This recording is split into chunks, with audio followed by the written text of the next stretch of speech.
중력만 작용하는 상황에서 역학적 에너지 보존을 계속 이어가도록 하겠습니다. 질량의 m인 녀석이 중력에 의해 자유낙하하는 상황입니다. 처음 출발할 때 속력이 0, 그 다음에 높이 h. 자, 점점 떨어지게 되면 속력이 증가하겠죠. 그러면 v1, 그 다음 높이는 좀 떨어져서 h1이 됩니다. 좀 더 떨어지게 되면 속력이 좀 더 증가해서 v2가 되고 높이가 h2가 됩니다. 지면에 도달합니다. 지면에 도달하게 되면 속력은 더 커지게 되고 기준으로 잡았기 때문에 포텐셜 에너지가 0이 되겠죠. 각 지점별로 역학적 에너지를 다 적어 보도록 하겠습니다. 그러면 첫 번째 위치에서는 속력이 0이기 때문에 운동 에너지가 없고 포텐셜 에너지만 있기 때문에 mgh가 됩니다. 두 번째 위치에서는 2분의 1 mv1의 제곱 더하기 2분의 mgh1이 되겠죠. 세 번째 위치는 2분의 1 mv2의 제곱 더하기 mgh2가 됩니다. 지면으로 떨어진, 즉 기준에 도달한 녀석이 되면 2분의 1 mv를 이제 라지 v로 잡았습니다. v의 제곱, 포텐셜 에너지가 0, 그래서 이대로 운동 에너지만 존재하는 상황입니다. 높이에 대한 에너지의 그래프를 한번 그려보도록 하겠습니다.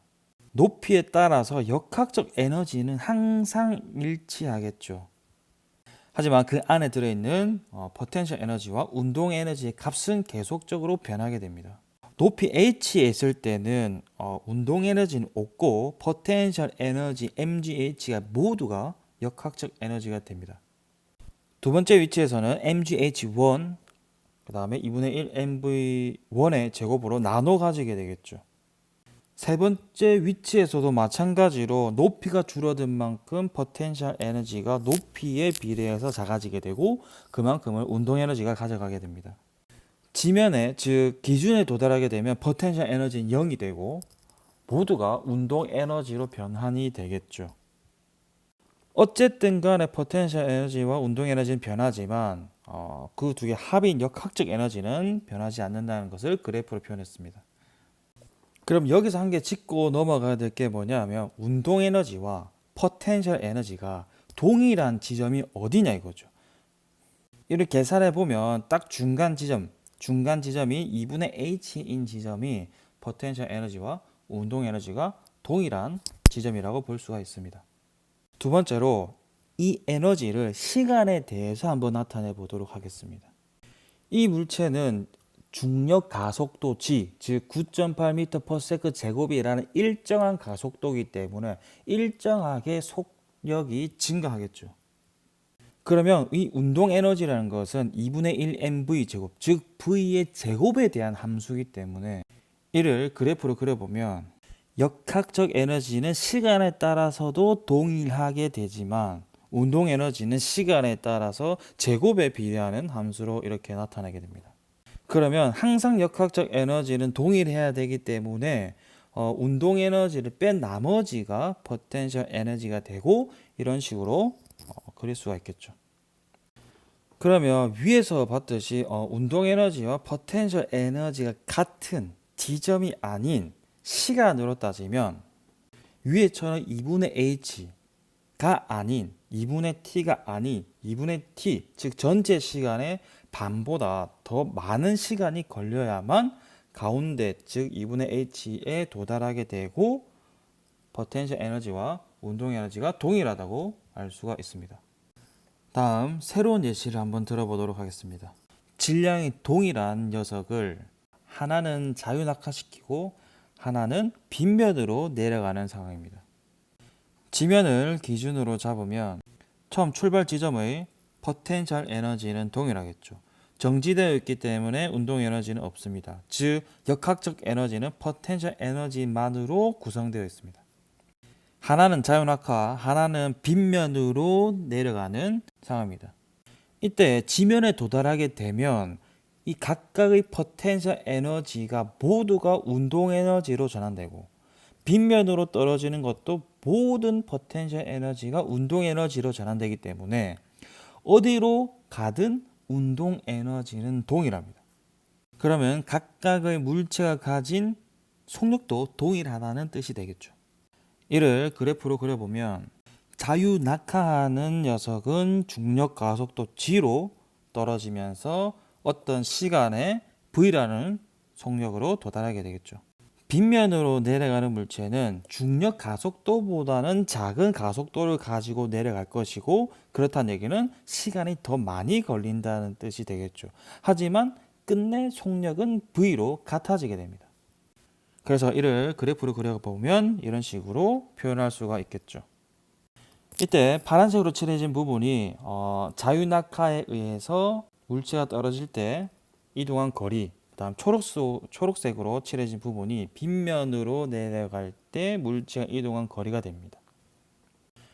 이번 상황은 중력과 그 다음에 외부에서 인위적으로 주어지는 외력이 동시에 작용하는 상황입니다.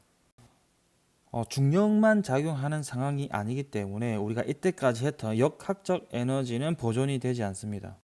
예시를 들어보면 한 물체에 밑으로는 중력이 작용하고 인위적으로 외부에서 F라는 힘으로 끌어올리는 상황입니다. 이때 R자임의 크기는 위쪽 방향이 됩니다. 이때 처음 출발 지점을 기준으로 잡고 출발 지점의 속력을 V1, 높이 h만큼 올라갔을 때의 속력을 V2라고 하겠습니다. 한 물체에 작용하는 R자 힘이 한 일은 운동 에너지 변화로 쓸 수 있죠. 이때 이 물체에 작용하는 R자 힘은 F-mg가 되고 이동거리 h로 해서 R자 힘이 한 일을 쓸 수가 있습니다. 이를 외력이 한 일로 이항을 해서 정리를 해보면 F 곱하기 H는 mgh 더하기 운동에너지 변화로 쓸 수 있겠죠. 이 외력이 한 일은 포텐셜 에너지의 변화, 그 다음에 더하기 운동 에너지의 변화로 쓸 수가 있습니다. 이는 역학적 에너지의 변화로 쓸 수 있겠죠. 그래서 이 파트에서 말하고 싶은 것은 수학적 테크닉과 연관되는 것인데, 어떤 물체에 작용하는 R자 힘이 한 일은 운동 에너지 변화로 나타나고, 이 R자 힘이 아닌 외력, 즉 외부에서 가해준 힘이 한 일은 역학적 에너지의 변화로 나타난다. 이것을 좀 알고 넘어가셔야 되겠습니다.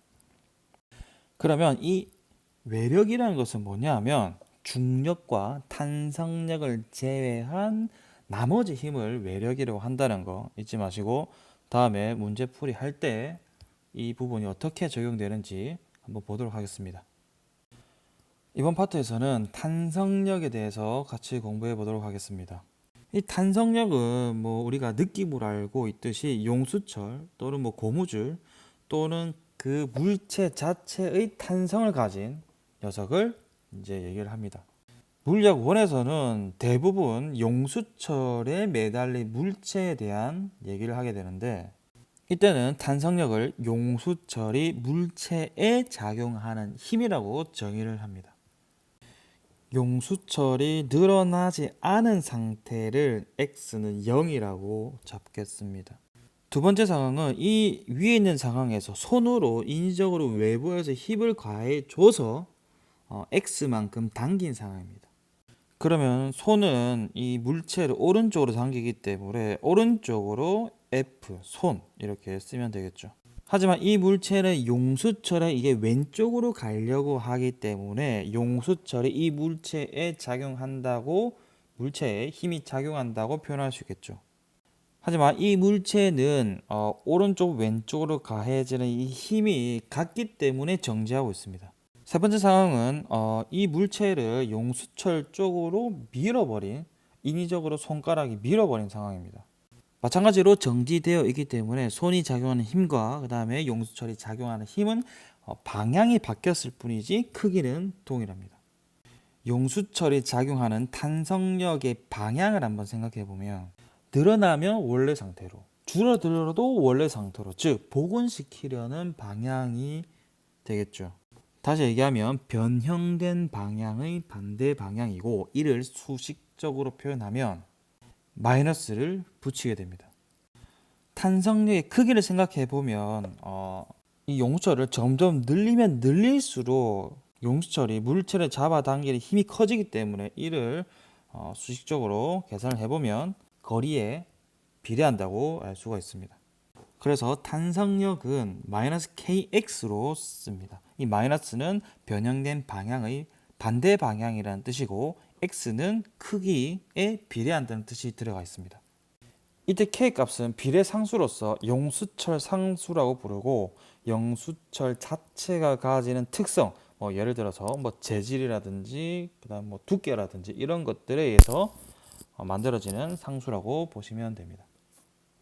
이 탄성력도 중력과 마찬가지로 포텐셜 에너지를 구할 수가 있습니다.